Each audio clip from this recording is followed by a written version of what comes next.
Welcome to the first episode of Conversations of Good Ancestors, a new series coming from osada.earth, a project in Poland that tries to deal with how to be human in the times of trouble. And this first episode is very special to me because I had the privilege to host Aida Shibli, a long-term co-worker of Tamera, Peace Research Center in Portugal, a very special person who is, as an indigenous person from the Middle East, she's involved in the peace process. She's also a sacred activist and is trying to bring the indigenous wisdom into the world. So welcome, Aida. It's wonderful to have you in this conversation. Thank you for accepting the invitation to talk in a series of the Conversations of Good Ancestors. And the great privilege and joy for me is to have you, Aida, here on this in this conversation because of the context in which we met, which was in Tamera in a healing biotope and in a place of peace work. So before I start with questions, I would like you to maybe introduce yourself briefly. Thank you, Matik. So my name is Aida, Aida Al-Shibli, and in my language, Arabic, Aida has two meanings. One meaning is the one who is going back to the roots and to the land. And the other meaning is a woman who is tending her life in joy. So the meaning of my name as Aida is a woman who is tending roots with joy, and that says a lot about my being, a person who face the challenges of the world with a sense of joy of life. And we met in Tamera, and right now I am in Tamera land in Portugal, South Portugal. And in 2 days, inshallah, I will be starting a political journey to Palestine, to the West Bank, and to Bethlehem, to hold space for Israelis and Palestinians to come together. And it is already moving in my being. My background as born in Palestine, I'm a political activist, I'm a feminist, I'm a mother, I'm a farmer who try to evoke ancestors' voices through flowers, through the smell of the flower. And I'm a person that trusted by children. So on almost on daily basis, there are children without their parents just passing by and coming to have a story with me or have a snack or just see how I take care of the bees and the flowers and also listen to stories from the past. Right now, I am in a deep process of grief, witnessing what is happening with my relatives in Gaza. Something in the depth of me is shaky. And nevertheless, I call my ancestors every day to strengthen my way and to continue the work, to continue as long as we are in this physical, material manifestation, to continue the work with joy.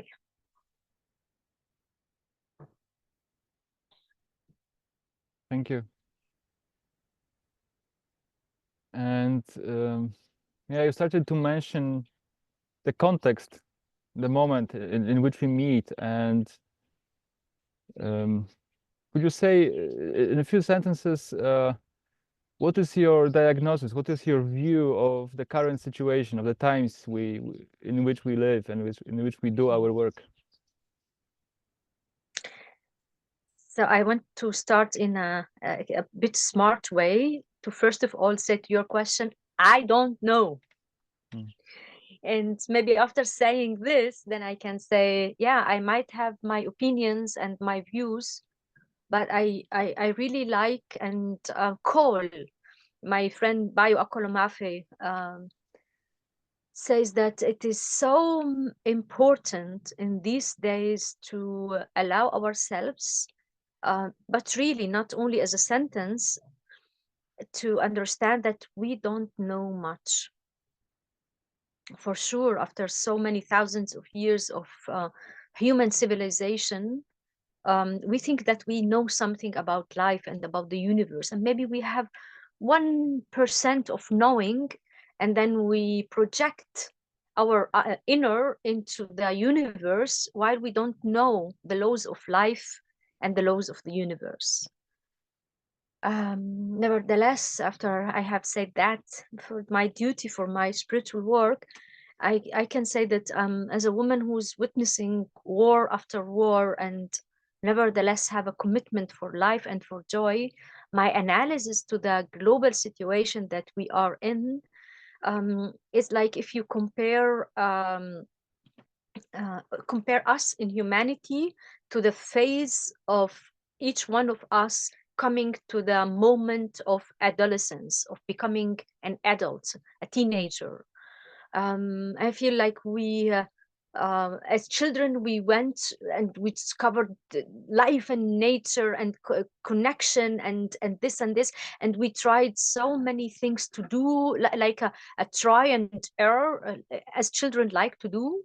And we are now in a phase of our consciousness collectively, in a moment of if we would have indigenous cultures, this would be a moment where a rite of passage will be performed, where we move collectively from a teenager who is trying to check limits here and there, expand boundaries here and there, experiment here and there, to a place of adulthood that says, wow, this is my position, this is the task that is in front of us, these are my people, and this is the purpose why we are together. Let's do it with ethics of love.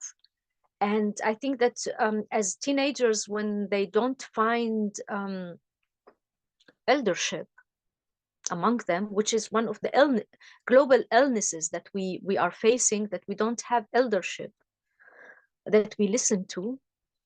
When a teenager doesn't have an eldership, they keep on, that phase of teenager becomes longer and becomes dangerous. And this is, if I would say spiritually, collectively, we are in a place of immature adults who have no rites of passage and no elders to show us.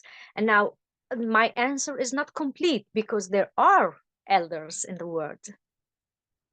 There are indigenous tribes who are still performing ways of living, ways of being one with life, not on earth, with earth.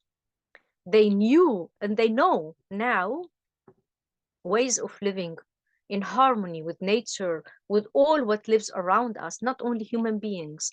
And these indigenous people, they are between 4.5 to 5% of the world, and still they are keepers of 82% of the biodiversity of the world.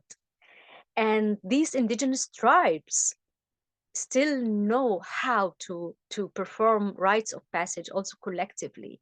But the dominant culture that we accepted globally is white modernity. White modernity, that it's a result of colonization, monotheism, patriarchy, and we are not listening to those who have eldership, who have knowledge. Systems of oppression today are very much colored by white modernity. And the global south in these moments is showing up, rising up. There is so many new movements now in Africa to bring back the glory of Africa, and also in America Latina, in Asia, in South Asia, in many places. And I also know that some movements like this in Poland and in other places, also here in Portugal. And so people are waking up to this knowledge that we see where did white modernity brought us, into a state of separation, into a state of global conflicts. can we now turn back to eldership? And I'm not saying that then collectively we have only to listen to these 5%, which I wouldn't say that it's bad. It's great actually. But I say that each one of us in our um, heritage, in our culture, we have ancestors, we have knowledge carriers, and some of them are, nevertheless, that they are under patriarchy, they still hold knowledge that comes from, I don't want to say old, but I would say ancient futures. Ancient futures. And so these knowledge keepers, we need to create spaces where we listen to them. Yeah, thank you for bringing this concept of the ancestors being or the ancestral wisdom being actually available somehow. Because I remember Stephen Jenkinson talking about the orphan culture, orphan wisdom. So here in Poland, we are absolutely lost. I mean, Osada, the place where we are, is in the land that was German before the Second World War. So we don't even know the story of this land. Wow. From before the war. Hmm. And we have no contact with even the 19th century inhabitants of this land. Wow. So no oral tradition of the place, and it is difficult for us when we are trying to create our rituals or our ceremonies, the culture of our village, to just incorporate something coming from Africa or the South America, because it's absolutely not from this land. I mean, there is something that is alive, and at the same time there's the translation needed in a way, also because of the spirit of the land is as if it spoke with a slightly different language, maybe different dialect. So I'm wondering, do you see yourself as a person really rooted in the lineage of the tradition, or do you also try to in a way refine or reconnect with the ancestral wisdom somehow? Wow. Beautiful question. Personally, I was born in an indigenous tribe, and it's an indigenous tribe that nevertheless was under and still Israeli occupation, and a tribe that was forced in 1948 to leave their lifestyle, which is Bedouins, nomads, not possessing land, not religious, people who had a lot of ceremonies and rituals that were strange for the white modernity, the occupiers, the coloniality of the Zionism, and they were forced to leave. So when growing up and facing the political situation that my people were in, um, me myself also looked down to indigenous people, to Bedouins. And I thought that, wow, now I want to be a feminist. Now it's about women rights, and let's all become modern and all together be one identity. And I myself also did not invest a lot to listen to ancestors who were still alive even. And it took me some 20 years of political activism and against the occupation to understand that I bypassed something in my own growing, something that is so essential for me. And in the last 10 years, I am rooting myself again and again with this ancient knowing of my people. Now, you mentioned that you are in a place that you don't know what is the story of that place. Who are the people? And I love that you're mentioning this, because this says that you are on this search of rooting yourself.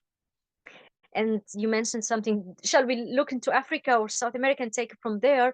And I will say my famous quote in this, that when we are rooted in our own identity, most likely we will not uproot other cultures.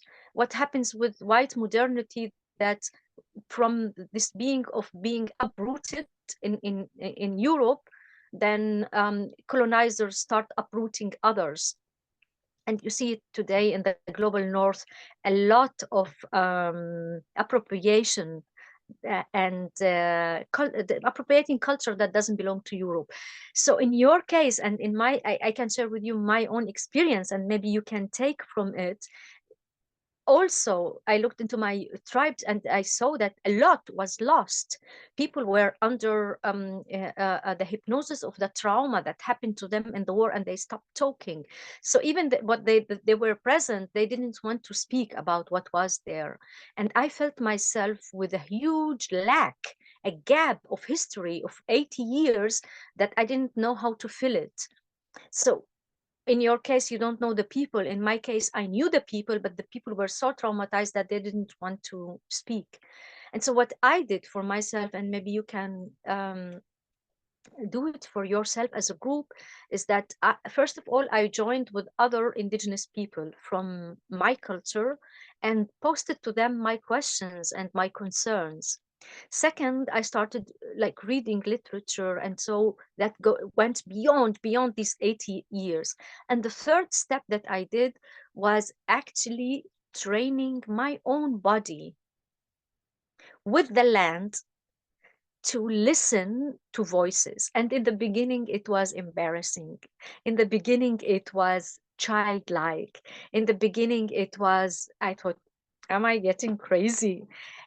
Because the main tool of white modernity is that it uproots us from our own inner voice, which was once our main source of connection with me, myself, with you, with the divine, with nature, with other beings.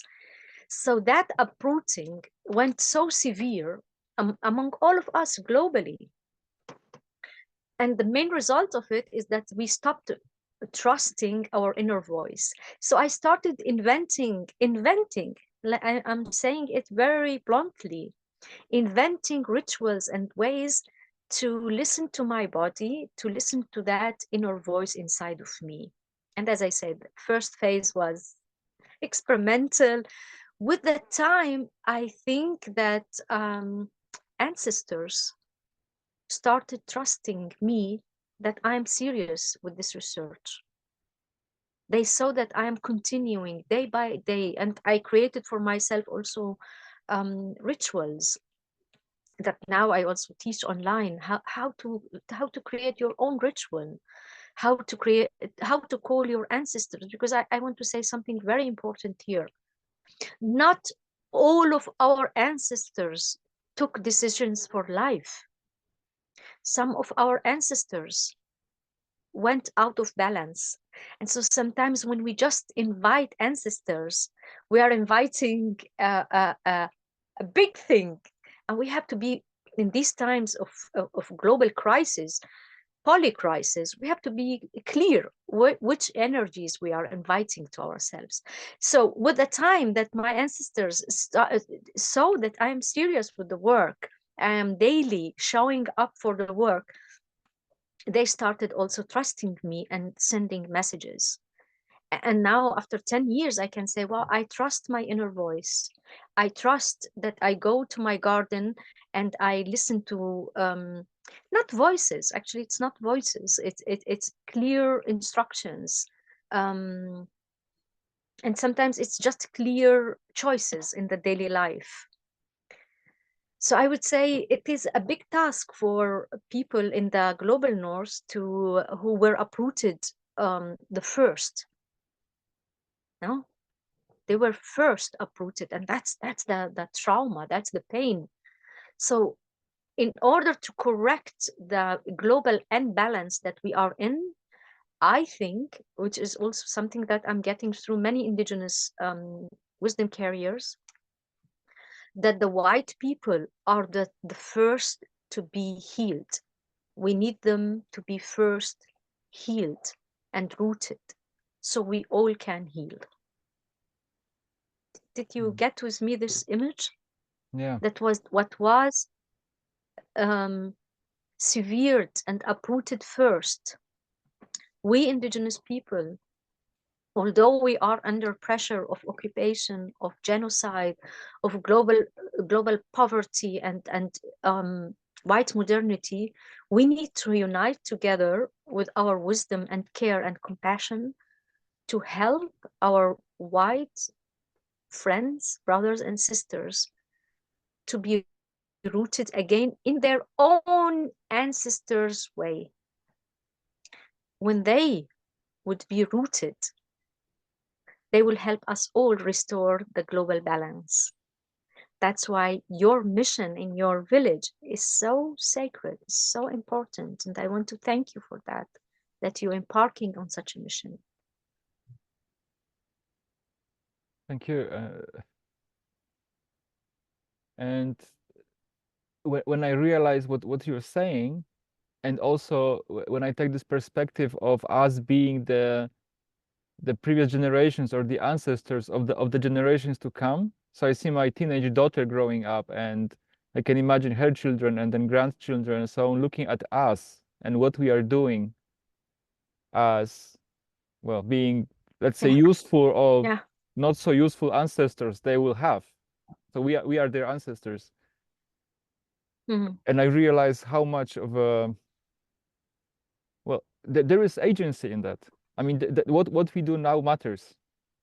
So if there is this, if we are in the passage, if we are in the rite of passage, then it's our job to contribute to finding the way to the other side, to grow up as a culture.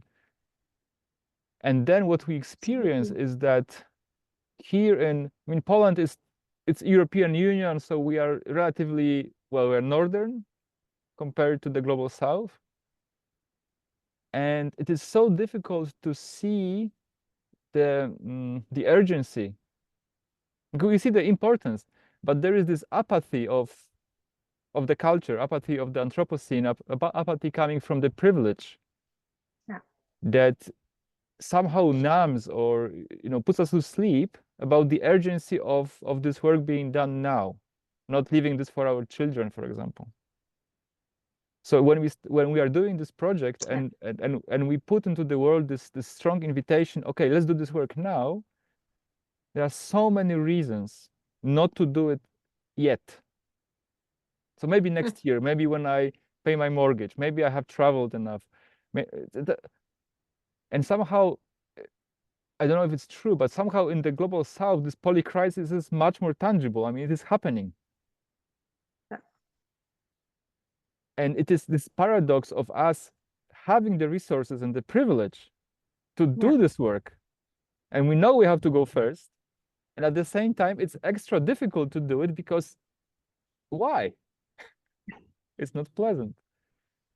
Yeah. And you living in Portugal, I'm wondering how you have this perspective of having your wisdom and this ancestral wisdom and seeing the European condition. Yeah. What is your advice or how to approach this question?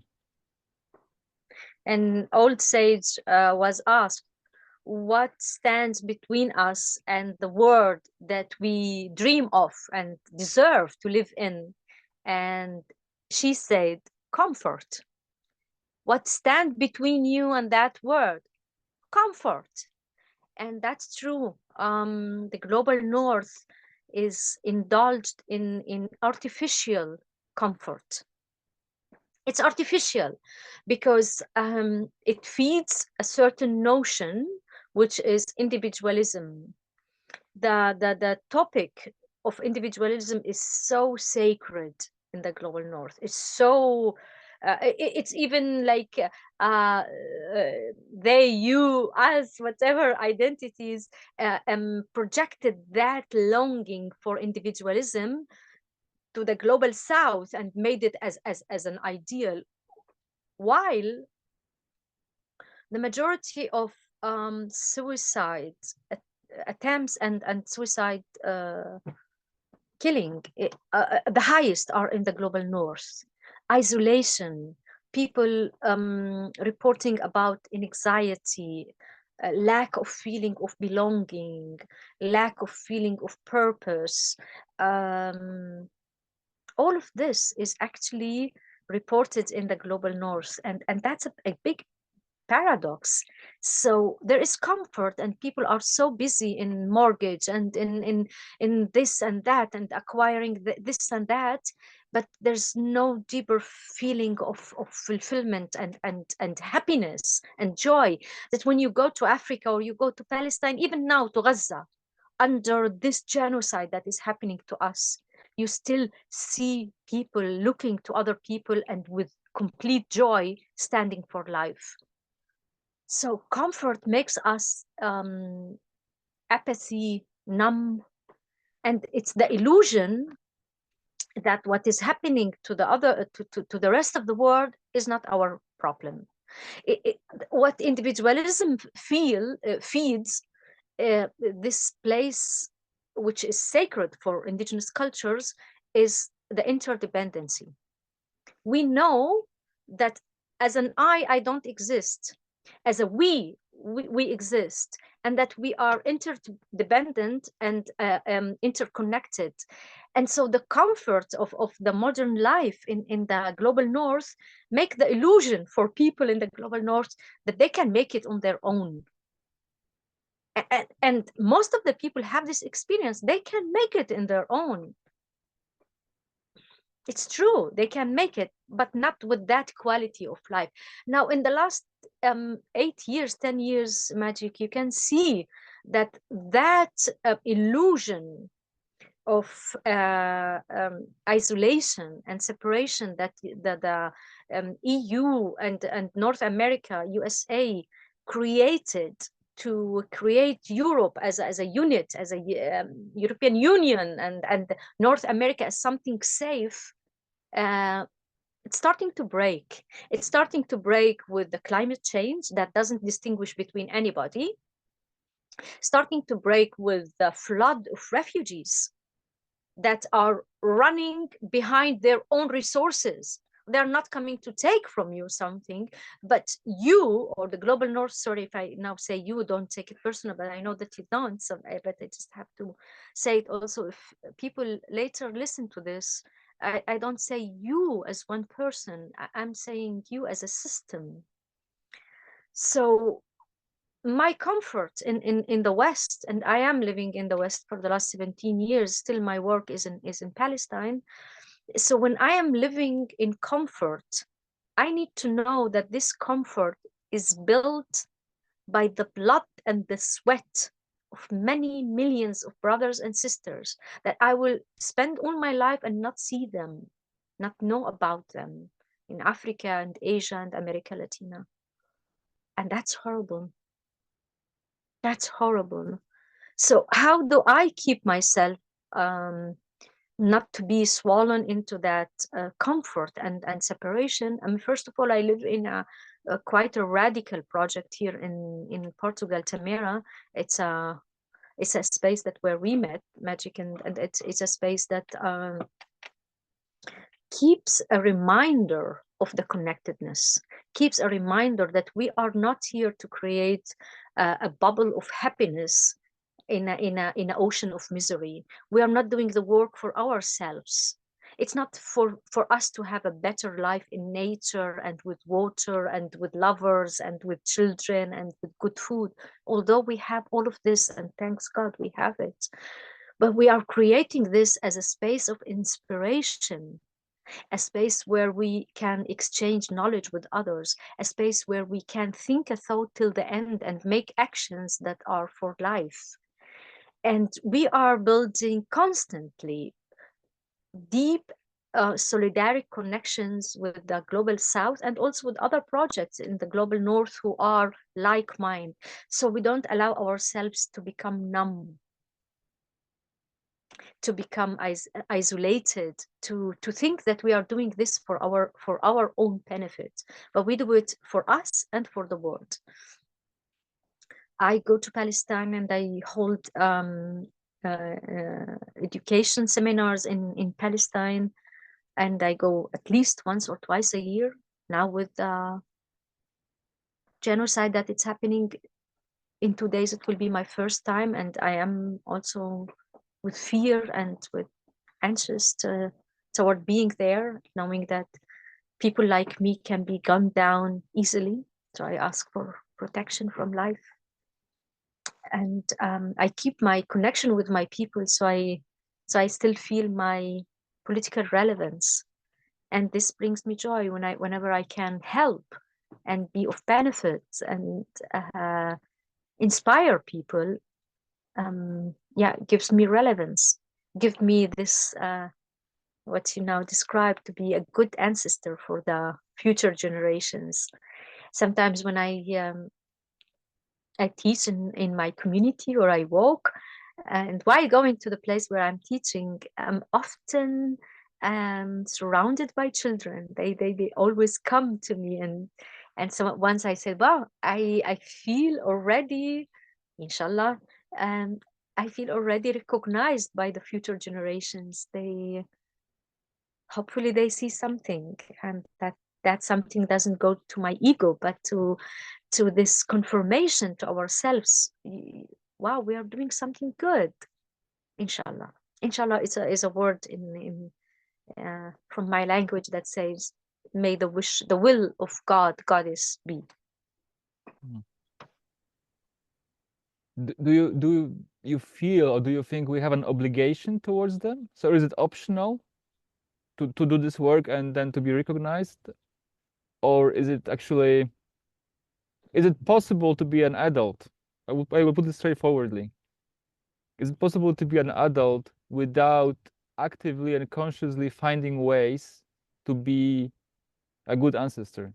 And I mean parent as well, but also, in my experience, it is easy to be a father. I mean, not easy, but I look at my daughter into her eyes, and I know what to do. And I wake up, but it's much harder to imagine the next generation. They will Yeah. inherit this land and this world after a long time after we are gone. So is it an obligation or just an option? Well, it's a choice. I think each one of us has a choice. You are living anyhow. You are here. You can make your life as a spiritual journey that brings you to fulfillment, or you can just live your life. It's like that for me as a choice. To ask for recognition, that's when our ego want to be recognized by future generations.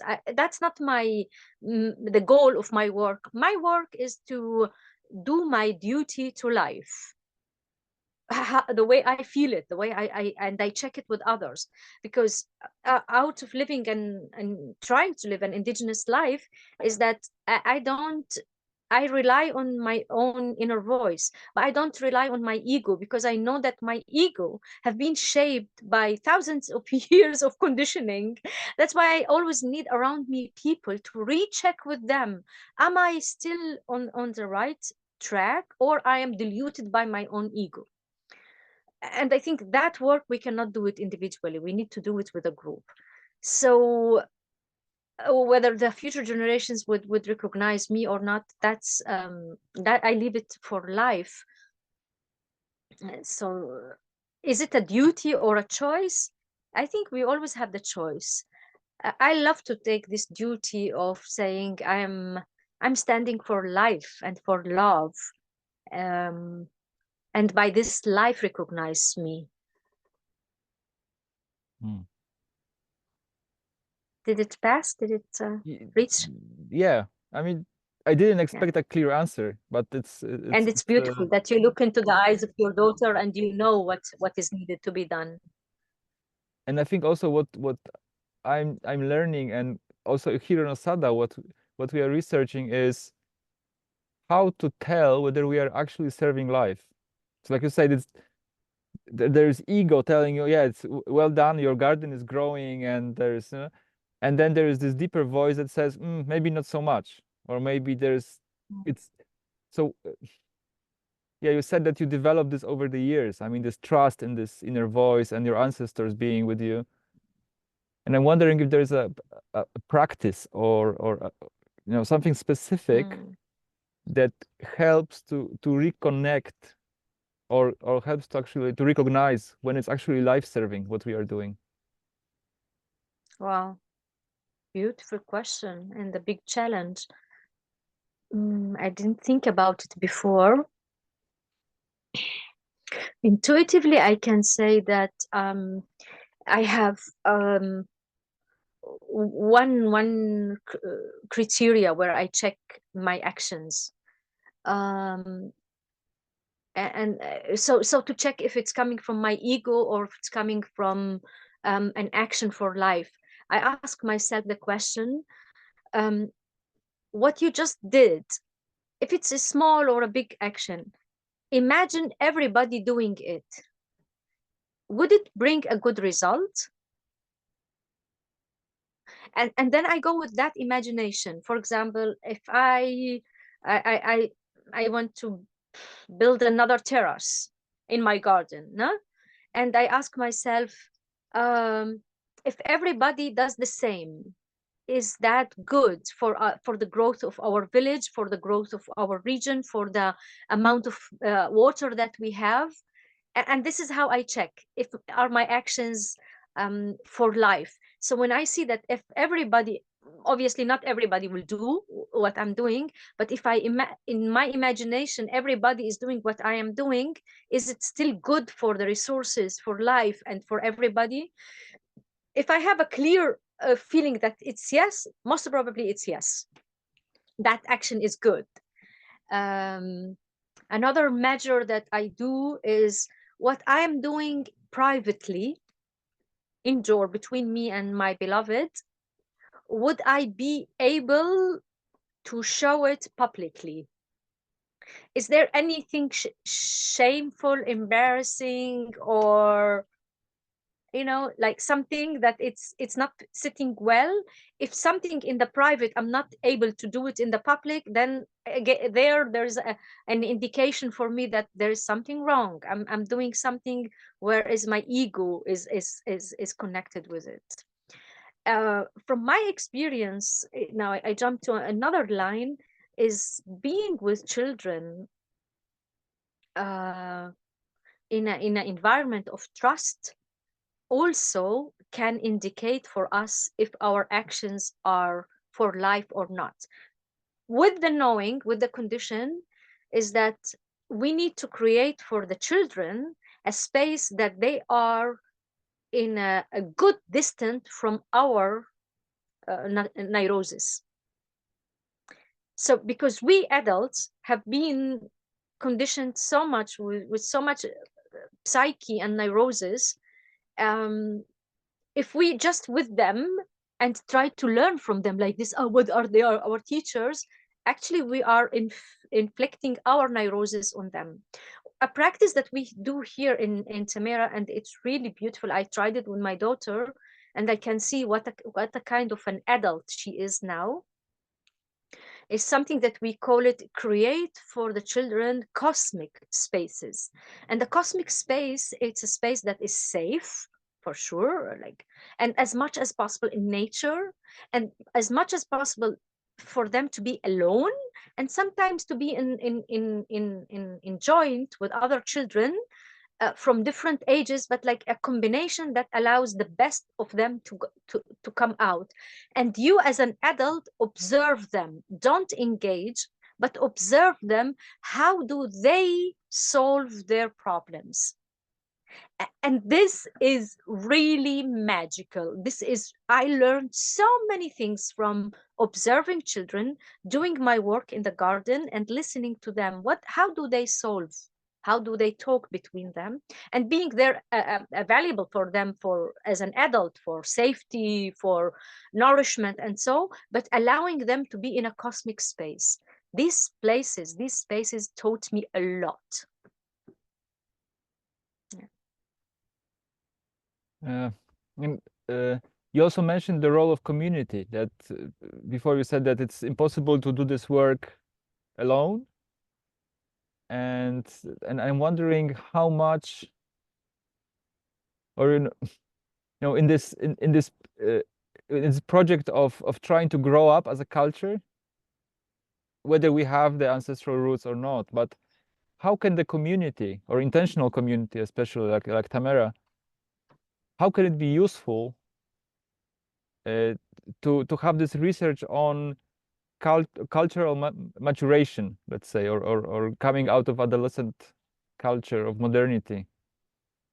And in your experience, I mean, if you can give like, because I've experienced this in Tamera, and this inspired this project, Osada, very much, and we are researching on this edge. But I mean, what is the specific ingredient, I would say, that community can cultivate, maybe? Wow, it's a big topic to speak 5 about minutes. community. I know it's impossible question, but I mean, because Yeah. asking because at the intellectual or theoretical level, oh, it just happens.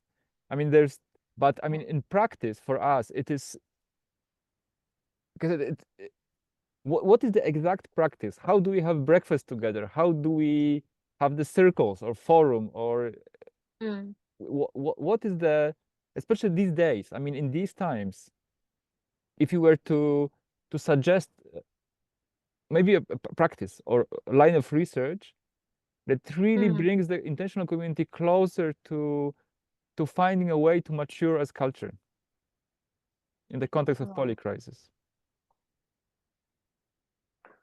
For me, the starting point is to define, are you an intentional community? Like, to ask the question, and what makes a group of people coming together a community, and what makes them an intentional community? For me, intentional community is a group of adults. They can also be accompanied by children if they have, but a group of adults who have a common vision and a common intention, and they have formulated for themselves a common purpose for with missions and goals and all of this. So if you say that, yeah, we are a intentional community, and is part of your purpose is to awaken ancestral ways of living, do you all agree? If you are in that position, then I would say you can be inspired by practices of other communities, but for me the more resilient way is that you experiment things that, because your land, let's start it this way. Best for you would be is that you sit enough, each one of you also in silence alone, to try to listen to the land and collect voices from the land, what is needed for that land, for that location, for that people. Because I feel that part of the spill of globalization, that sometimes we copy too early other experiences. In India, they say, don't copy your master. Ask the question that he was asking. And when you ask that question, you will find your own answers, because what the land want to speak in Poland to Polish people, to people your age, is different from the land wanted spoke to German coming to Portugal. For us, for example, in Tamera, we put in the depth of our research the whole topic of love and sexuality, and this makes our practices of connectedness with ancestors and ancient and future generations coming from a certain angle of looking. The question, is this yours? Are you engaged in that topic? So I would say listening, and then for a group of people to connect with ancestors and create a community and have communal ways, is inevitable that you address topics of power among you, that you address topics of how do you share resources and how the resources flow, in which way, transparency around all these topics, and what is your common research. And then the practices, whether you open the breakfast with a prayer, connectedness to the word, or you sit in the evening in meditation together, or you hold seasonal celebrations, that's up to you, up to your listening. But I think there are topics about the social connections, resources, and power have to be addressed. I think this is quite universal, although I am a person who usually do not want to speak in universalism, because uh, often we find out that universalism is colored with white coloniality, and it's good to stop there and check what is each each tribe, group, culture, nation has a different sound to this diversity. And let's have these unique voices, these unique frequencies. And this would need us to listen a lot and to practice with the land where we are at. Yeah, thank you for bringing this. It's we are noticing that we are also colonized by the kind of Western, Anglo-Saxon, whatever, Hollywood. So even in Poland, we did a lot of colonization, and at the same time we have been colonized by also the influences. So it's a weird combination of being uprooted, colonized, and also, yeah, not remembering. Mm. Yeah, and I guess so. We moved into this land 2 years ago, really, 2 years and a bit, and we started to experiment. And I guess my dream is that there is a next generation being born on this land and already inheriting or growing up in a culture that knows a little bit how to be with this land. So Yeah. there is this lived experience of this kind of natural behavior with this land. Yeah. And at the moment we have no idea how to do it. So it's Yeah. a lot of trial and error. Are you happy being there? We are absolutely happy. I mean, I am, and many of us.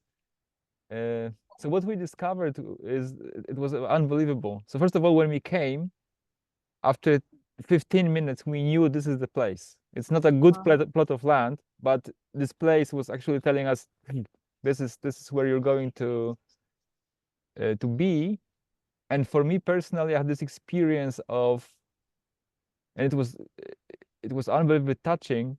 For the first time in life, I knew that this is where I'm going to live the rest of my life, because I Wow. traveled a lot, and at some point I dreamed about joining Tamera and all this, like finding my place, finding the Dreamland somewhere, and then it was unbelievable. I mean, and at the same time there is this promise of, a tough love from this place. So it says, I will take care of you, but it will not be as you think it will be. And Wow. there is this, Yeah. so Very good. there is a challenge posed by and at the same, and it supports us a lot. So there is, I think we were in a crisis last year, and if it wasn't for the place, we wouldn't have survived as a group. Wow. Wow. So this place I really asked wants if you us to are be. happy because Yeah. the children will look at you while you are building this community, and they, from within their childhood experience, they will remember seeing you at this time if you are happy. And I'm not speaking about the superficial happiness, but the joy of finding your purpose in life. They will remember it, and this what will attract them to be Mm. part of this place. They will remember if you are joyful doing that fulfillment Mm. from within their childhood experience. And that's your guarantee for them having continuation on the land, inshallah, if they choose. And I know that you don't want to generalize, but in what you are saying, it sounds to me as if showing our children this joy and purpose of living is a gift. or something that is that well is a good thing to give forward. You don't need to show them. You need to be it. Yeah. Like if you found your purpose and you are living the joy of research, including difficulties, because the research is always coming with difficulties. Because when you live together, there is so much unlearning, the deleting all the conditionings, and that's tough. Believe me, I still go through it every day. It's so tough, but it brings joy. You feel that you are fulfilled, you are doing something for life, so you don't need to show them. They will see it. Mm. They see it. They are connected with the cosmos. They will see it. Mm. And I see that our time is coming to an end. I have something coming soon, so Yeah. yeah. So I just want to invite you to maybe say something that wants to be said in the space now. Is there something that wants to go through to Can the you also repeat? to the people who Say are something listening to that. this? Something you want to say?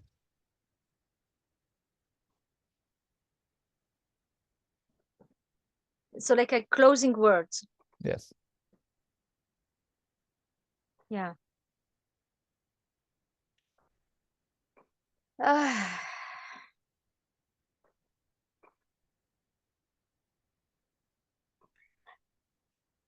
Maybe some moments of silence. That's what we need globally instead of words. But yeah, there's a sense of joy in me. Like in the last years, I am teaching a lot about re-indigenizing ourselves as a political task. And more people are showing for this work in the global north, and it brings me hope. Brings me hope. It brings me hope that to see that how people now in the global north, despite their governments still funding a genocide of my people, just people, normal people, ordinary people, flooding the streets and shouting, "Free Palestine!" Not against Jewish people, but free Palestine because we all need liberation. When I look to what's happening in the campuses in the USA, this generation that most of us as adults, we felt that they are lost. They are all the time with their smartphones. They are gone. We were worried. They are showing up to life in an extraordinary way. So we are in a polycrisis. We are in moments of despair globally. And there are so many signs of spring, so many signs of renew. Paulo Neruda, the Chilean philosopher who lived most of his life in exile, he said, "You can crash all the flowers, but you cannot delay the spring." And now I am in this place. We've been crashed, a heavy hand and we reached bottom, and now spring is coming. And spring is not an event. Spring is a longer process. So let us create longer breath that also goes beyond our individual lives. And this is very important to indigenous people, that the person who's looking for the outcome of his work in his own lifetime does not deserve the connection to his own tradition.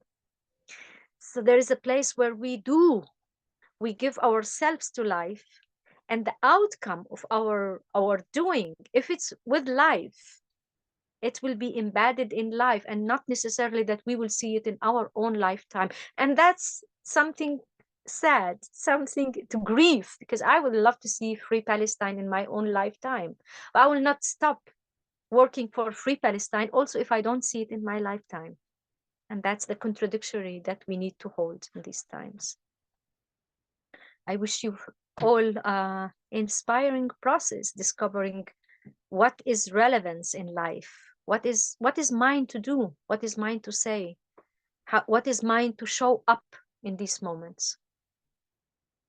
May it serve. Thank you very much. Thank Thank you for the words, and I'm very happy that we will meet in the summer, and there is a good chance you will come here, and also, yeah, I don't know how to, don't have good words, but all the blessings for your journey. Amen. Amen. And thank you very much, Aida, for your work and your Thank you. wisdom. Greet the land from me. There's this tree on your right shoulder. Exactly. Greet her for me. Thank you. Thank you. All the best. All the best.